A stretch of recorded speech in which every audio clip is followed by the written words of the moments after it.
Sesuai dengan judul video ini, jadi di sini kita akan membahas mengenai sejarah supermoto, bagaimana supermoto bisa lahir, bagaimana supermoto bisa berkembang, lalu bagaimana supermoto bisa masuk ke Indonesia.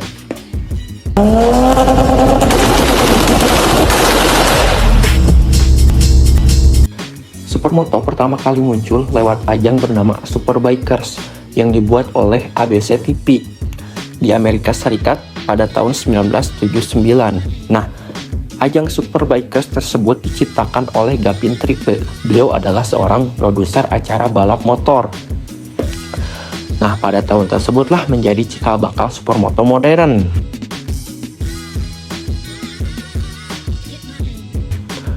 Lalu ajang ini menantang para pembalap dari berbagai disiplin. Contohnya seperti road racing, motocross, dan flat track. Nah, untuk mereka bisa berlomba di track hybrid, yaitu kombinasi antara trek aspal, trek tanah, dan juga lompatan. Motor yang digunakan adalah motor cross yang dimodifikasi dengan ban racing dan suspensi yang disetel agak lebih keras.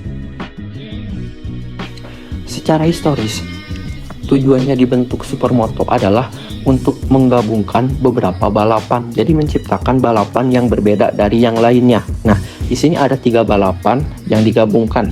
Yang pertama itu motocross atau off-road, yang kedua itu adalah road racing atau balapan di aspal biasa, yang ketiga itu adalah flat track atau balapan di tanah yang padat. Nah, dari ketiga elemen balapan tersebut digabungkanlah jadi satu sehingga terbentuklah supermoto.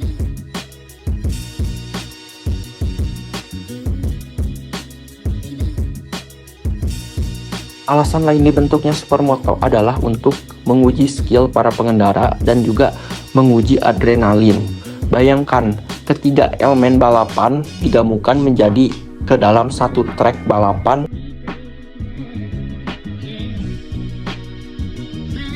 Kompetisi supermoto ini berlangsung hingga tahunan. Lalu pada tahun 1980-an, meskipun awalnya event supermoto ini ramai, lalu pada akhirnya hilang karena kalah bersaing dengan balap khusus seperti rally, NASCAR, dan juga MotoGP.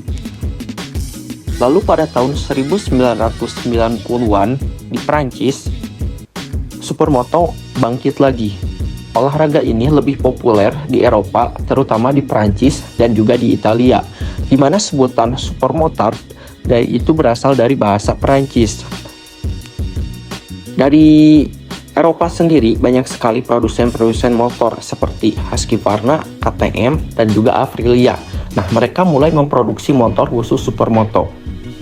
Nah, lalu kenapa supermoto malah populer di Eropa yang asalnya di Amerika jadi pindah ke Eropa? Nah, jadi jawabannya cukup simpel. Orang Eropa suka modifikasi motor trail agar bisa digunakan di kota-kota. Jadi bukti peran gitu, di kota bisa, di kampung juga bisa. Nah, mulai muncullah ajang resmi seperti Supermoto Championship, bahkan FIM Federation International de Motorcyclisme membuat FIM Supermoto World Championship sejak tahun 2002. Nah, ada nama-nama beberapa motor yang sering digunakan seperti KTM, Husqvarna, Suzuki DR Z400, Yamaha WR 450F, dan Honda CRF 450R. Masuknya supermoto ke Indonesia, jadi supermoto mulai dikenal di Indonesia sekitar akhir 90-an hingga awal 2000-an. Seiring dengan masuknya motor dual sport seperti Honda XR, Yamaha DT, dan Kawasaki KLX. Di samping itu, banyak peran-peran komunitas juga ikut meramaikan supermoto ini, seperti Supermoto Indonesia atau disingkat SMI dan Supermoto Club Jakarta atau disingkat SCJ. Nah, mereka juga mulai mengadakan track day dan balap amatir di sirkuit-sirkuit kecil yang ada di Indonesia. Nah, ada juga beberapa event besar seperti Supermoto Race Series dan Indonesia Supermoto Championship atau disingkat ISC dan digelar untuk menarik minat publik terhadap supermoto ini. Untuk di Indonesia sendiri, ada beberapa tipe motor yang sering dimodif untuk dijadikan supermoto. Nah, salah satunya adalah Honda CRF 150L atau Honda CRF 250L.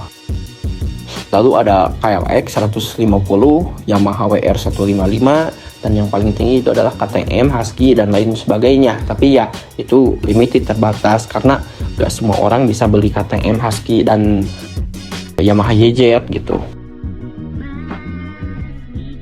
Lalu bagaimana masa depan supermoto di Indonesia? Dengan semakin banyaknya komunitas dan event lokal, supermoto mulai mendapat tempat di hati penggemar motor di Indonesia. Beberapa pembalap seperti Aji Wihardi dan Aditya Pratama juga turut mempopulerkan olahraga ini di kancah nasional. Supermoto lahir dari balap eksperimental di Amerika Serikat dan berkembang di Eropa sebelum menyebar ke Indonesia. Nah, olahraga ini menarik karena menggabungkan kecepatan road racing dengan tantangan medan off-road. Di Indonesia, supermoto masih jarang, tapi terus berkembang berkat komunitas dan event lokal. Harapan kedepannya, semoga saja supermoto makin berkembang di Indonesia, dan semoga saja pemerintah memfasilitasi untuk hobi yang seperti ini.